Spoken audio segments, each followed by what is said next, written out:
Good morning, everyone. We welcome you to our Sunday morning roundtable discussion from the Plainfield Christian Science Church Independent, Plainfield, New Jersey, the United States of America. And thank you for joining us today. And we will start with our morning prayer.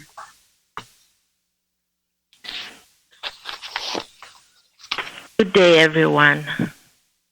I'm reading from Course in Divinity and General Collectania, the Blue Book by Mary Baker Eddy, from pages 222 and 282. Abide in the 91st Psalm, and know that such abiding is treatment and protection. There is nothing that can make laws or influence you. There is but one mind, and that is love. Do not give life to evil by attaching it to a person or thing. It cannot live without a body. Man is immortal, one. There is but one infinite manifestation. No error can attach itself to man, and why deceive ourselves by thinking it can do so? Every manifestation of life is ever present and omnipresent good, and this carries within itself all healing, sustaining. Know that the kingdom of heaven is within you, and this is your armor. And then repeat the following affirmations silently several times each day, not with strained anxiety to get something out of them, but trying calmly to realize the meaning of the words. God is all. There is no evil. All is harmony. There is no discord. All is health. There is no sickness. All is spirit. There is no matter. All is joy. There is no sorrow. All is truth. There is no falsehood. All is faith. There is no fear. All is life. There is no death. All is love. There is no hate. Mary Baker Eddy. Thank you. It's very, very beautiful and a treatment for right now. I think before we go to the watching point, there are a few things to say as we hear that DC is like a war zone right now. That treatment that Florence just gave us is perfect. The words of our leader, Mary Baker Eddy, as we know, our watching is the most important thing that's to be done right now. In the carousel, on the carousel, Jeremy has placed the what it was like to watch in Mrs. Eddy's home, which is very important that you all read and understand. It was done round the clock. There were some times when they didn't even take their clothes off because they didn't know even why they were watching. But if you watch impersonally like this, like was just read, not to give it a name and a face, Mrs. Eddy says evil is neither person, place, nor thing. And also what we have on every watch message we send out, we end with, and this is from Watches, Prayers, and Arguments, to the watchers, "Hear, O Israel, for the Lord our God is one God. You are not to come in your own name to pray.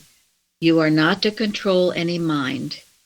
You are to come only in the divine strength and know that God will rule and does, and that hypnotism and evil minds cannot and do not control men or governments. All power is God good. This is my only formula to Christian Scientists for prayer, and God will give you faith that will remove mountains." Remember this. If we can impersonalize it to that degree, God will rule and does rule, and that hypnotism and evil minds cannot and do not control men or governments. To know that impersonally in that way will release God's will to be done as in heaven, so on earth. Some of us this past week saw the long year DVD, the last one, about Mrs. Eddy's years at Chestnut Hill. And it was at that time she was faced with the Next Friends lawsuit. And I know I talked about this a week or so ago, how all the forces of hell were on her head. It was trying to destroy her, trying to destroy Christian Science. They tried one way to say that she was incompetent and that an imposter was going out for the daily rides. And when that didn't work, they, and I'm saying they, do you know who they is? The conspirators. Yeah, the conspirators. Who were used. Yes. They wrote to her son and told her son that the people in her household were trying to take all her money and that he needed to get back east and take all her money, more or less. Got everything agitated and going. And as I said before, there were these well-reputed people who were against her, who had, like Joseph Pulitzer and others. And as I said, the end of her bed was a picture of Daniel looking not at the lions, but at the light. And also, this was the prayer which we had in our watching point, as our watch message this week. This was the prayer she gave her watchers in her household the night before this was to come to the court. The hour is the acme of hate against love, and love alone can meet it. There is no law but the divine, and this law reigns and rules this hour. And you know what that result was. She won. But she knew this. And we must know this as well, because this is the absolute truth. And then God will sort out what needs to be sorted out. And in His way, in His good way, in His good plan for our nation and for our world. And then it also goes on, because during those last years of Mrs. Eddy's, she started the Christian Science Monitor. She did this because she saw, at that time, it's gone through all time, as far as I know, in our country, the yellow journalism, the lies, the false attacks. The fake news. The fake news, just absolutely storming, raging. It seems incredible to me that someone would even want to do something like that, to make lies like that. What, for money? Or just because they didn't like Christian Science? She was told by everybody to take the words Christian Science out of the name Monitor. But she said God told her to keep it in, and keep it in she did. And I know, in thinking about it, her purpose was to get the name out so people would know what it was and what an upstanding and upright paper it is. That is why she kept it in. And what they had, the home forum where you had a metaphysical article. I can remember as a child coming home, and I was a child, and I couldn't wait to read the Monitor. I loved that home forum section and the metaphysical article. And I loved the piece that I got from that paper. Unfortunately, I no longer get it and haven't for years. But I will say this, at that time, what she wrote about it. And this is in Miscellany, page 353, Something in a Name. Mrs. Eddy is saying this. I have given the name to all the Christian Science periodicals. The first was the Christian Science Journal, designed to put on record the divine science of truth. The second I entitled Sentinel, intended to hold guard over truth, life, and love. The third, De Herald de Christian die Wissenschaft. Trying really hard Frank, if you're there, because he gave me German lessons. I don't know how I did, but anyway. And also Uta's here today, too. Anyway, that journal to proclaim the universal activity and availability of truth. The next I named Monitor, to spread undivided the science that operates unspent. And then this, and I knew this as a child, this. The object of the Monitor is to injure no man, but to bless all mankind. Now, let us pray that our media will adopt and accept this as a rule for living. And let us pray whatever is to happen in these coming days, that it will be for the rule of Christ, the reign of Christ on earth, that it will uplift, purify mankind. In order for this to happen, Gary was saying, we don't necessarily pray for peace, because we can't have peace when there is no peace. But we do pray for enlightenment, for justice, for that reign of Christ on earth, impersonally, again, in whatever way God would bring it about. And there might be some thunderbolts before that happens. And then also, this is something that was said, and Jeremy found for me, thank you, Mrs. Eddy, when the first day the Monitor went forth. This, in truth, is the lightest day of all days. This is the day when our daily paper goes forth to lighten mankind. Now, she saw this huge, tremendous need for an honest newspaper because there weren't any, and she knew that the highest state of honesty that mankind could ever have had to be in Christian Science. That is why she left. She was so obedient. She was so faithful. It had to be named the Christian Science Monitor in order for the world to adopt a positive attitude towards Christian Science and to see how practical it is and how operative it is in every aspect of life. It was divine inspiration, for sure. Unfortunately, what has happened to it by the human organization in Boston is a travesty.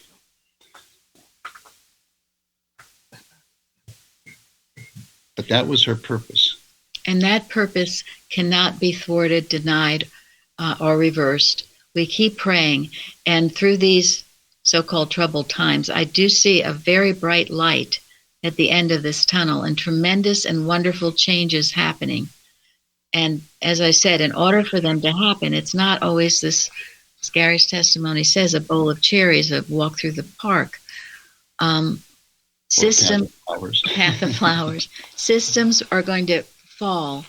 The first shall be last, and the last shall be first. All of these systems that have been based on greed and other things will fall. They have to fall. And what is right will rise up. The time will come. The time is now. And we can bring it forth. And we shall, through this Christian Science treatment that Mrs. Eddy gave us and which we love so deeply. And, of course, Florence's prayer this morning be put on the carousel. Florence, did you want to speak? No, I just know that what's right will rule, as it's ruling now, but we don't see it, but it will shine through. Yes. Right will rule. Truth and right. Thank you. Yeah, we were talking about that hymn about where God is on the field, though he seems invisible. Yes. And also, we expect a bright tomorrow. All is well and will be well. The other that has come to me that I just want to go into because it deepened I just had a deepening understanding of this. We've talked here about the books we give on the website. I call them the creme de la creme. Now, I know there are others of you that love other Christian Science readings, and some of them more recent, and some of them are very fine. But I realized today, in doing this work that we are doing here as the remnant, it is so important, first, because many of you are reading all these other things, and you have not even read Science and Health from cover to cover, nor have you read prose works from cover to cover, nor have you read the Bible from cover to cover. Those must come first, beyond all this other stuff. Then, the books that we have here, as I've explained, are from those who were taught by Mrs. Eddy or taught by someone who was taught by Mrs. Eddy. They have the early workers who understood and who were under great fire. Now, we are under great fire now. And many of you, and especially of those of you who come closer to do this work, as most of you know by now, you will come under attack. You will start getting thoughts that you don't want to be here, or you don't like it, or somebody said something that offended you, or this place isn't what you thought it was. This is why we make the covenant. This is what I did years ago, because believe me, I had all those thoughts. I shouldn't have come here. This place is crazy. Are you kidding me?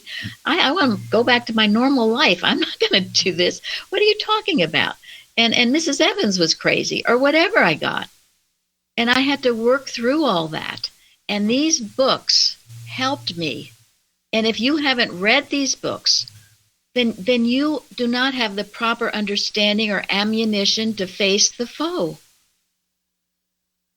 So let these books come first, especially so many of you who come in new like this, and then you have all kinds of ideas and suggestions and things. Just quiet yourself and read the Carpenter books, especially. I mean, Karen, who finds our watching point every week, what have you said, Karen? She's here, right? Yes. I'm right here. Okay. It is ever since I started doing this, it has been opened my thought so much to the power of Christian Science, and I just can't get my nose out of that book. I just love that book. In fact, right now, starting this year, I'm taking a watch a day. So I'm on number 16, 17 today. And I'm just going to go through it day by day. I wouldn't be without it now. So I highly recommend that everybody have this. Thank you. Thank you. And all of you here, and all of you I know in Plainfield who have had the heat of the day on them. We've all read them. Mrs. Evans taught from Martha Wilcox. She taught from the Carpenter books. We lived them. We read them. We absorbed them. They're like your daily armor. It is so important. So if we were to advertise and all these newer things, you got to go back to this stuff first. You can't scatter your fire. Yes. And hit the mark. And we need to hit the mark, because the enemy is is aimed at you. Don't be naive about that. It's a foundation. It is a foundation of being here. And there's a lot of books, so it's not like you don't have much to read. You've got plenty. You all know that. Now, we've been at this for 40 years or so all of us have read these and studied them and gone over them many, many times. It's part of who we are. It's part of our arsenal, which is why we will not be deflected or taken off this path that we've been given to do. And thank God, most of you are not either. Thank God. Beauty. Every argument that evil has ever came up with, it's in these books, and when it comes to you, you say, "Ah ha ha!"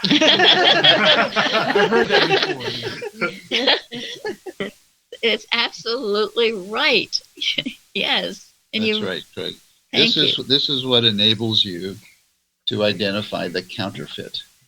When the counterfeit shows up, recognize it for what it is, because the truth has been so well instilled in you that everything else, unlike the truth, just stands out like a sore thumb. That's so right, Craig. It's a blessing to know that you're not the first one that's gone through it, too. I know, yes. And of course, all these early workers, my gosh, what was on their head.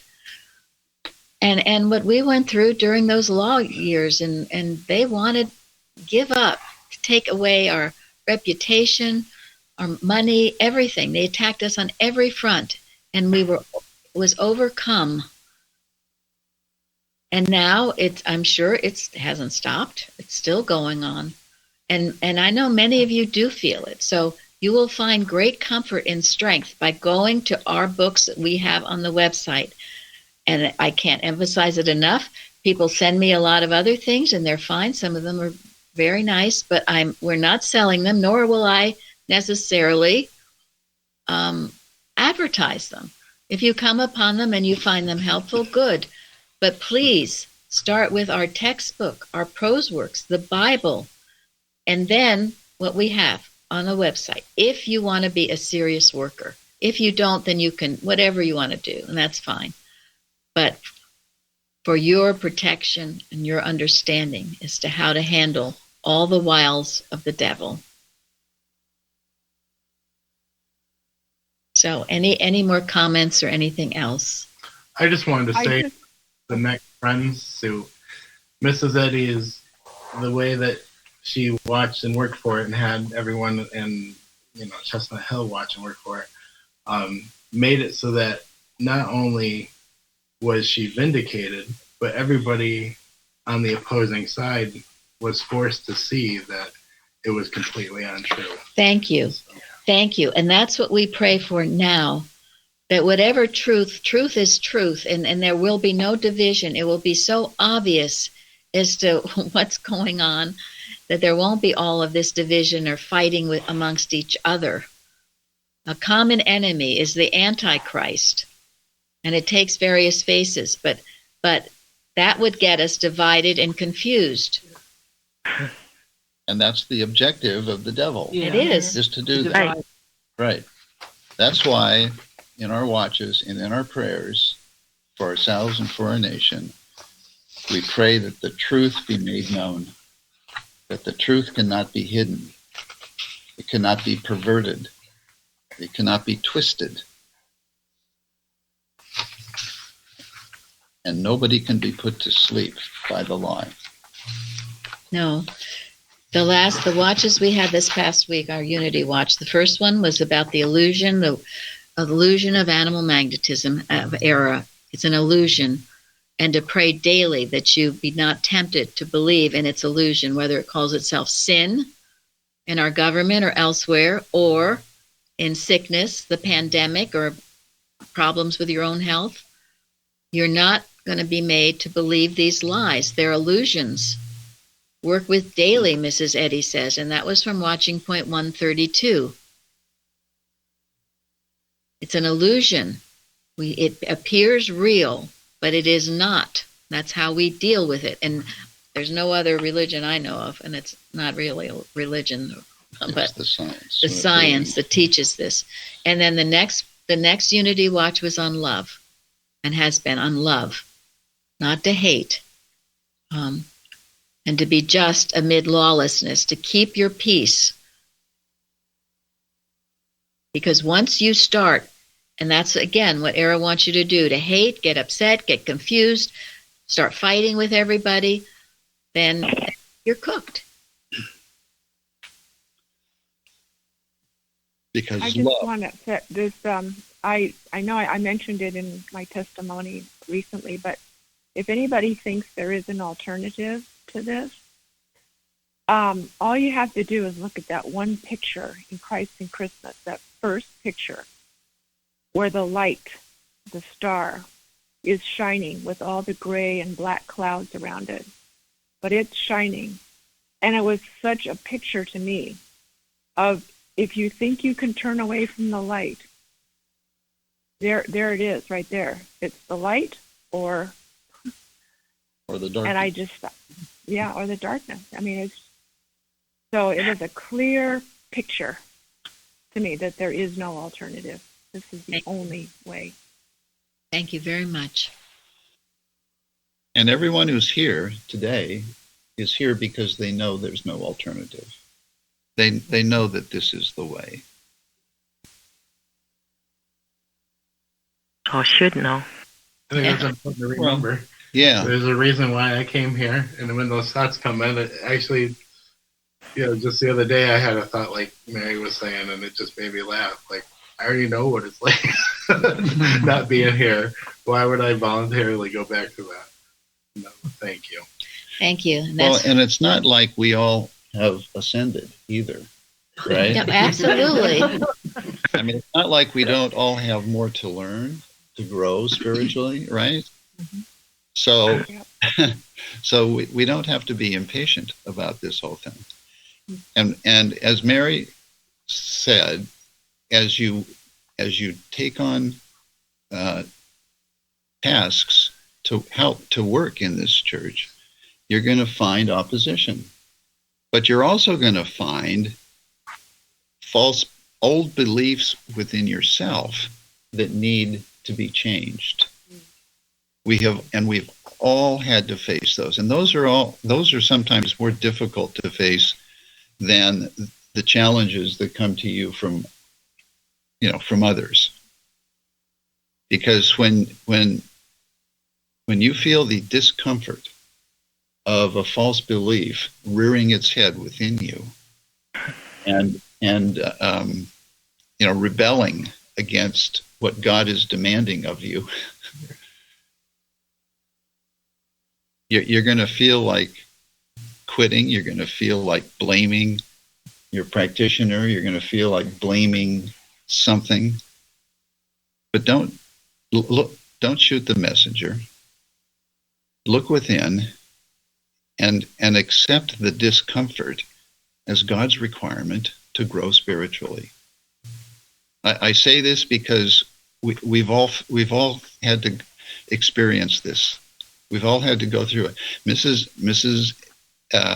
Evans warned us of this many, many, many, many times. She called it the ring of fire.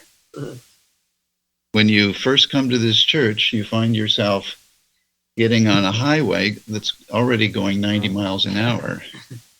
And it's hard to keep up. A lot of people can't do it. But if you desire, and if God sends you, and if you have it in your heart, you can get there. But just be aware that there will be baggage that you're going to have to drop along the way. Which is pride, temper. Things just start to well up in you that you haven't faced before. All kinds of things. And you feel like lashing out. You haven't controlled these feelings before. And maybe you've been very self-righteous, as I was, because I was a good little Christian Scientist and I never did anything wrong in my life. So I thought, until Mrs. Evans started challenging me and all this stuff came roaring to the front. Holy, holy, right? Yes. Exactly. It doesn't feel good. I mean, it doesn't. But I feel that what helped me was when I learned to just know when it was just so, I felt so bad to just know, no, God is with me. God is with me. I just had to keep repeating that, and it helps. Yes. So. Thank you, Florence. And that's the humility. That's the humility that is required to be of really good use to God and to mankind. Yeah, and I knew when I went through all this that I knew I was not a happy person. I knew I didn't really understand science. Deep in my heart, I knew that. And I really wanted to learn. So as hard as it was and how many timeouts I had to take or whatever else to get myself there, I kept at it. It was like the the turtle and the hare. Well, I was the turtle, and I'm still the turtle. I still am working on it. I'm not too fast, but step by step. And none of us have ascended. And I'm sure there are things here. I'm sure I have said things perhaps I should not have said, and I apologize to God and to anyone that I offended. But we'll just keep learning and growing and digging deeper in this science, because we have a great and mighty mission, and that is establishing the kingdom of heaven on earth. And why not? Which is our armor, like her prayer said. Yes. And if anybody can think of anything more rewarding to do, go do it. And it does begin individually with yourself, your own struggles, your own work, and with individually, then it multiplies. So for our nation, for all nations, for all mankind, this truth is here. So, all right, now we will go to the watching point. Watch number 320. Watch that you keep in thought the fact that the answer to the biblical query, "O grave, where is thy victory?" is to be found in the acceptance of the belief of birth. Science and Health tells us that which has a beginning must also have an ending. When you accept the belief of birth, or a beginning, at that point the grave, or man's ending, gains its victory, since it follows as a necessary consequence that mortal man must die. To accept birth is to accept death, as surely as to accept pride means to accept fear. Birth and pride represent separation from God, which means finity. When an electric battery is separated from the generator, which keeps it charged, a storage battery of finite duration. End quote. Thank you. So comments on that? Well, obviously, the subject of life. The subject of life and I've been, my practitioners been helping me to see that everything goes back to a belief of life in matter, birth in matter. And so with the subject of life, you have to begin there, that there's no birth. Then you don't have death, like it says. Without a beginning, there's no end. And the word eternal is in the lesson, I know 6 or 7 times, which means without beginning and without ending. So. Yeah, and that's a good point. Eternal means not only without end, but also without beginning. And remember also the word, the words that were translated in the Bible, both in John here and also in Genesis, the words that were translated in the beginning really mean the only. That's true in Genesis, and it's true in John here. In the beginning was the Word. But that's the English translation. What it really means spiritually is the only.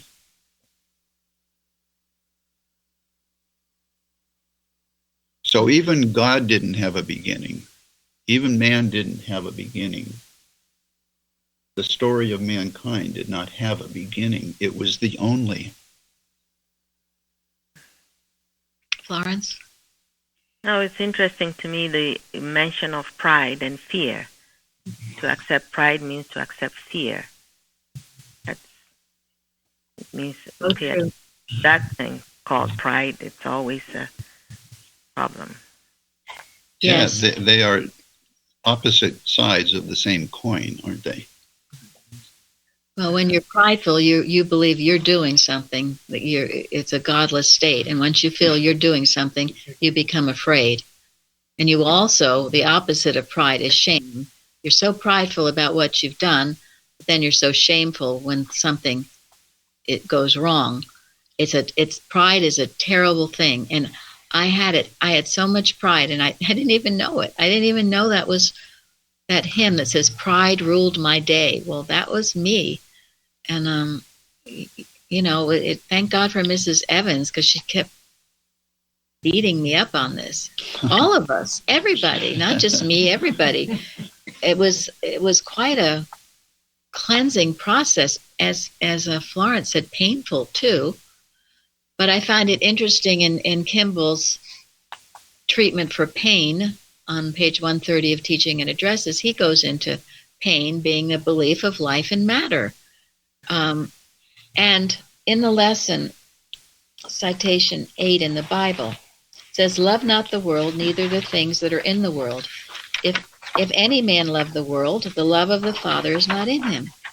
For all that is in the world, the lust of the flesh and the lust of the eyes and the pride of life, is not of the Father, but is of the world." Now, to me, that goes with the watching point. And, we all don't want to die, but birth, well, you have a baby and all the joy and all of that, and the pride of it, the pride of life, your beautiful child. And then, whoops, your child does something awful, and oh my gosh, that's a shame of it all. So you have to spiritualize all this, and only through science can you, and know it's only unfoldment of good. And you have not ever created anything, nor were you created. Otherwise, you get into the pride of life. Also the lust of the flesh, the lust of the eyes, all of that. And it is a very downward spiral. So, and this is why we are prayerful when we go to any kind of anything, like what do they call them? When a new baby is born, or Baptism. Baptism or shower. Yes, like baby showers. Graduations. Oh, my son, he's graduating number 1 in his class. Aren't I great? Or, oh, my son is barely making it. Aren't I terrible? Oh my gosh, it's really, it is hell. It is all hell. And if you go to those things, you just got to be so prayerful and keep it spiritually minded. And all children of God, everyone fulfilling their divine purpose, you've got to do extra work knowing all this, so you don't get into the pride of life or the shame of life. God's creation. And so often, maybe a child hasn't blossomed when he graduated from high school, but 10 years down the road, he could be really blossoming. So we just can't tell.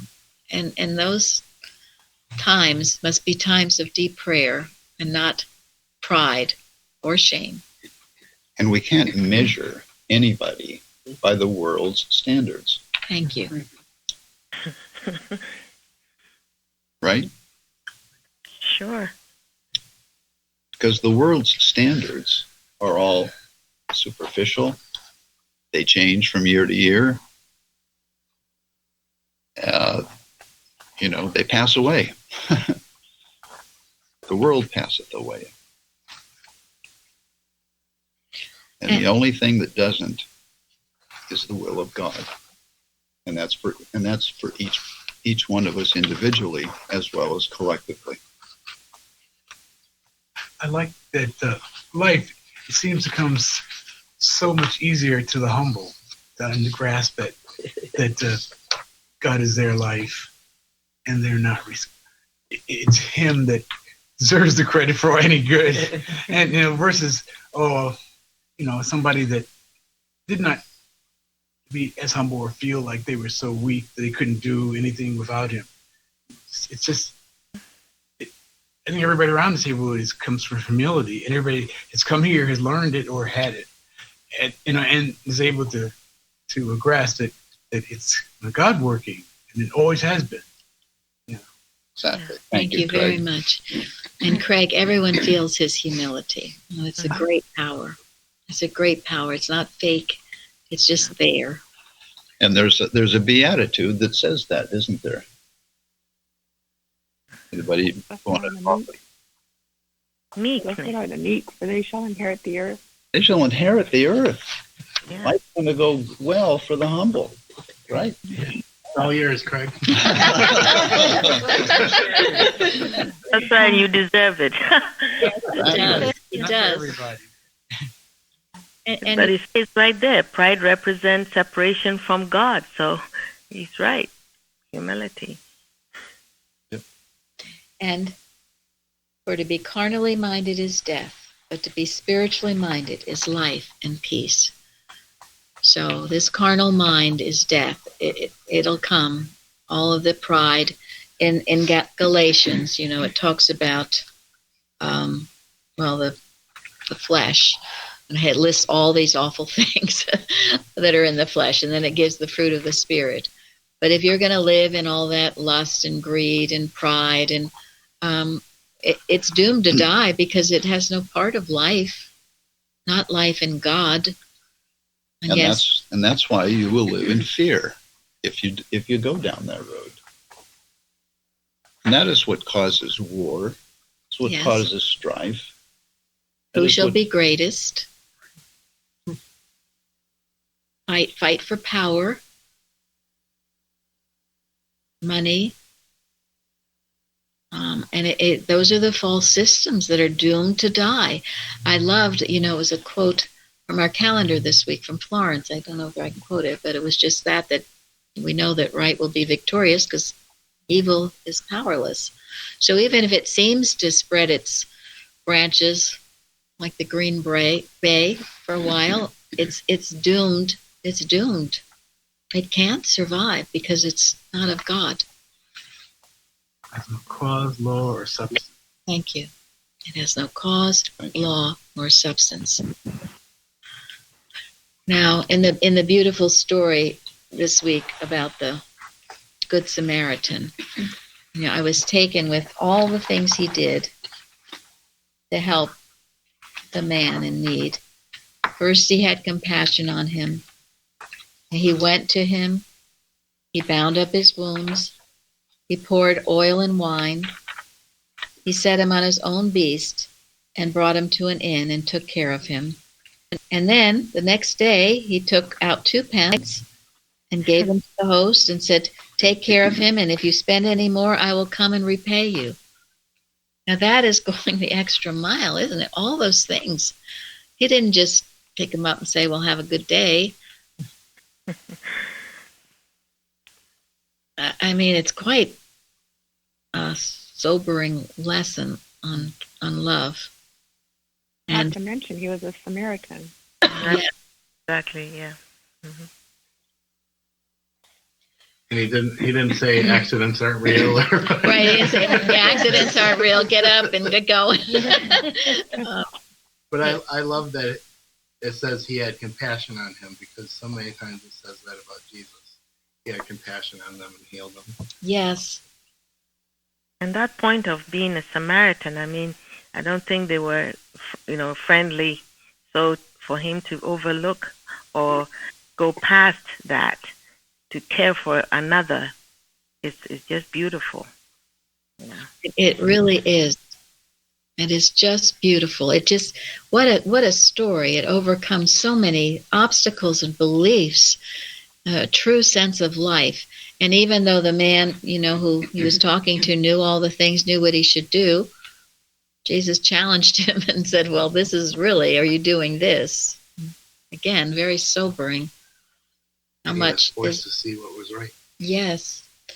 Now, Carrie had sent me Carrie in California an article, or part of an article, called "The Good Samaritan" by John Doerley. I believe he was British, and we do have a few of his articles. But he made some good points about this story, which brings it down to us in a different way. He said, Doerley said, that man who fell among thieves symbolizes the mortality of you and me and every man. The human belief is that we have fallen among thieves of the carnal mind. Hate, envy, jealousy, materiality, self-interests, self-centeredness. And they have stripped us of our raiment, our Christhood, our undivided garment. And so Jesus in this parable was talking about every mortal man.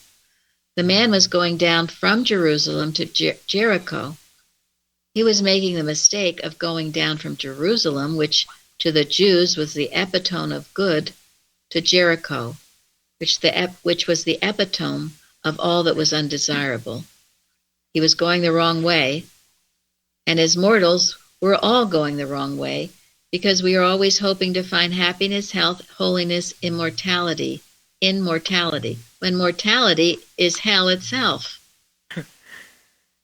Remember then that as a mortal, you are the fellow traveling down from Jerusalem to Jericho, and you have fallen among thieves, the carnal mind, the belief of life, substance, and intelligence in matter, and they have stripped you of your raiment. So I thought, well, if anyone is letting all the news reports and everything like that get to them, you're being stripped of your raiment. You guard your Christ. You don't let that happen. You don't get into it. You certainly need to have an idea of what's going on, but you keep your Christ consciousness. We were taught here, if whatever error tries to do, whether you're sick or miserable or depressed, well, if you can maintain your Christ consciousness, rise above it, maintain that Christ consciousness, your peace, your joy, your mission in life, error has howled and howled, but it has done nothing. Nothing. And you will soon find yourself lifted up to that point, even though you might feel like you're battling it. And then this goes on to say, he talks about the Samaritan and the great compassion that he had and how that is what is needed. And then he talks about as that Samaritan, what the Samaritan did, what a practitioner or any healer has to do. You have got to come where he is. You must be able to understand his difficulty. You've also got to be able to bind up his wounds. You remember that Mrs. Eddy says that if you want to heal the sick, you must first learn to bind up the brokenhearted. Next, you've got to be able to take him and put him on your own beast, to carry him on your own understanding of God.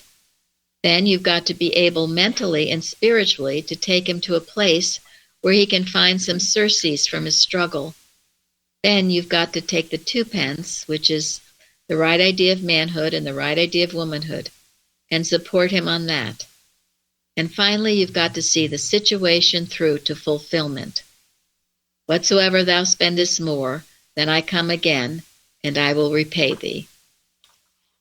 So I thought that was a beautiful, different illustration of that story and all that must be done and seen for true healing.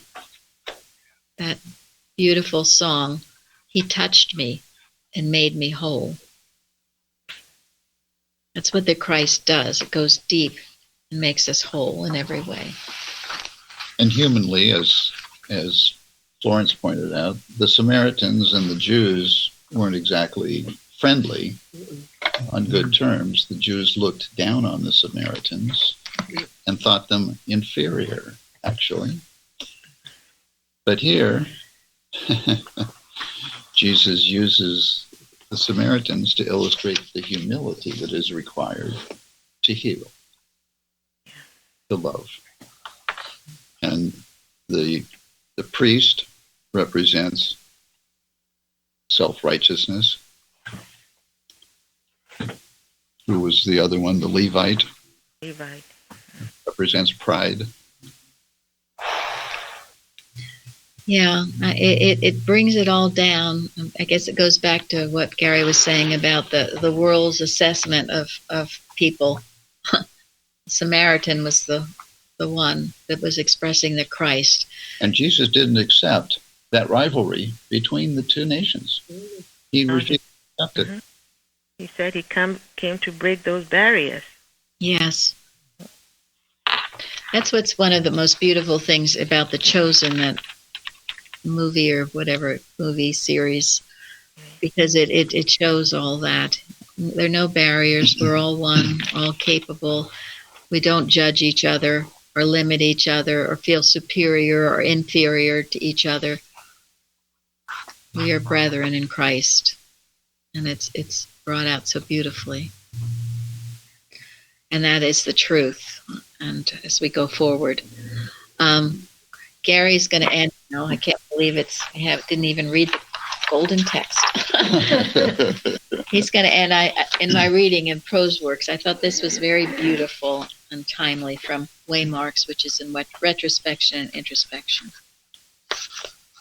St. Paul said to the Athenians, "For in him we live and move and have our being."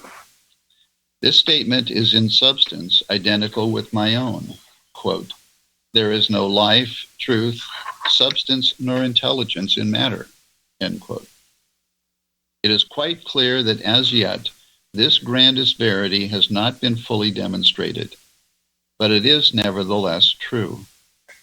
If Christian Science reiterates St. Paul's teaching, we, as Christian scientists, should give to the world convincing proof of the validity of this scientific statement of being. Having perceived in advance of others this scientific fact, we owe to ourselves and to the world a struggle for its demonstration.